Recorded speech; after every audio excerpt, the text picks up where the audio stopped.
Assalamualaikum warahmatullahi wabarakatuh.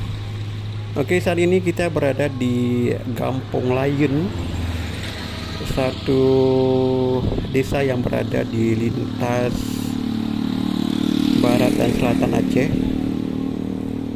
Di desa ini terkenal dengan masyarakat yang menjajakan aneka jenis ikan seperti nampak di layar Anda.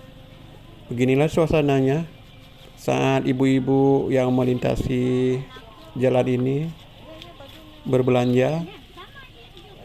Dan dengan Anda berbelanja di sini sudah pasti Anda telah ikut menggerakkan roda perekonomian masyarakat kecil. Dan beginilah suasananya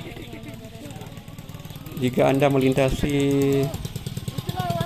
jalan yang menghubungkan Banda Aceh hingga ke Singkil.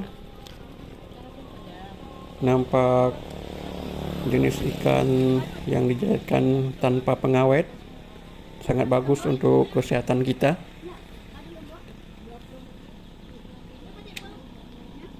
Kampung Layun ini berada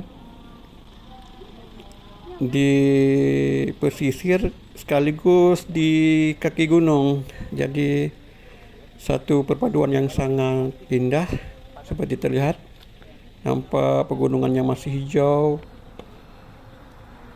Dan jika Anda melintasi daerah ini, jangan lupa singgah di sini.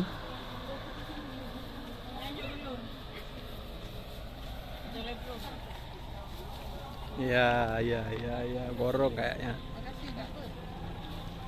Oke, sekian dulu. Assalamualaikum warahmatullahi wabarakatuh.